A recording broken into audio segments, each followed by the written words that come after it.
And all of this, of course, predicated on a stunning move that has made the prime time breaking news this evening. US President Donald Trump announcing a 50% tariff on Indian exports to the United States, the highest tariffs imposed on any country in Asia. Trump has accused India of fueling the Russian war machine, a direct reference to India's decision to continue importing discounted Russian crude oil despite Western sanctions. And now that foreign policy has been met with what can only be described as an economic punishment from Washington. But India has stood its ground, Delhi says. Trump's tariff decision is unreasonable and unjustified. India has also promised it will act and take all necessary actions to protect its national interests. The US decision to impose 50% tariffs on India would come as a shock at certain levels. But the key question is whether the 21-day period which exists before this is actually implemented is going to be a period within which there is some compromise, some negotiation which happens between both sides.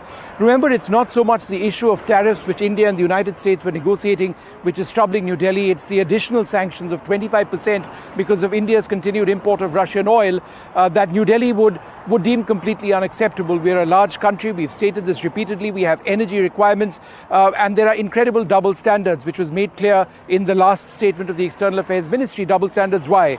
The US continues to import key items from Russia. Europe depends to a large extent, or significant extent I should mention, for its energy requirements on Russia. Therefore, why is this double standard as far as India is concerned? But the relationship between India and the US is still too large. It's a very, very deep strategic relationship. And I think that there is the expectation that nothing in terms of the broader relationship is going to be put away, no matter how much of a crisis this may be. And I use that word deliberately. It is a bit of a crisis as far as the overall relationship is concerned.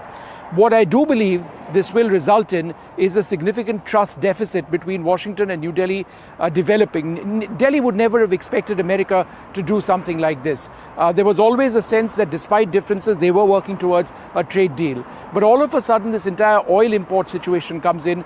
New Delhi has stated our position very, very clearly. There are clear double standards which exist between the West and India on this issue. And if you've got a partner as important as the United States imposing sanctions at 50% equal to Brazil upon India, possibly the highest sanctions in Asia, then that's deeply problematic indeed. In Haifa, with Xavier Thomas, Vishnu Shom for NDTV. Well, it was threatened and now it's happened. An additional 25% duty placed on India, all because of buying Russian energy.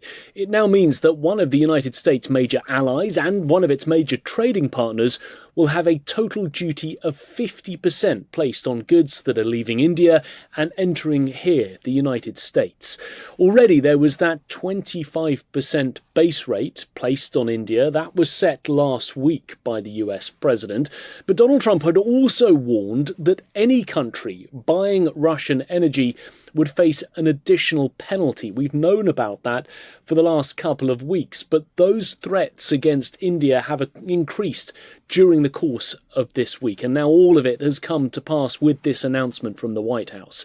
And all of it follows US Special Envoy Steve Witkoff's meetings this Wednesday in Moscow with Russian President Vladimir Putin. Now, the aim of that meeting was to try and achieve a ceasefire in Russia's war in Ukraine. The US president had given Vladimir Putin a deadline of this Friday to achieve a ceasefire. No ceasefire for Russia would have mean Donald Trump imposing a 100% tariff on Russia. But he'd also warned that there would be secondary tariffs or penalties put in place against any country that was buying Russian energy. And remember, India buys both Russian energy and military equipment, both of which have angered Donald Trump. He has said that he has now received, in theory from Steve Witkoff, what he calls additional information. That information being that the government of India is currently directly or indirectly importing Russian Federation oil. Donald Trump says that this additional 25% penalty will come into effect 21 days after the date of this order that has just been published, so 3 weeks from now. Of course, all of this calls into question the nature of the US-India relationship, not just when it comes to trade. The two countries are considered strong allies, they have security partnerships, including the Quad grouping with Japan and Australia, all of that aimed at trying to push back against China's dominance. And remember, Prime Minister Modi was here in Washington just a few months ago, back in February, one of the first leaders to visit the White House when Donald Trump returned to the Oval Office. These latest actions, though, from the US president make it unclear when another sit-down meeting may happen between the two leaders, these tariffs really becoming a barrier to close relations anytime soon. Nick Harper, NDTV, Washington.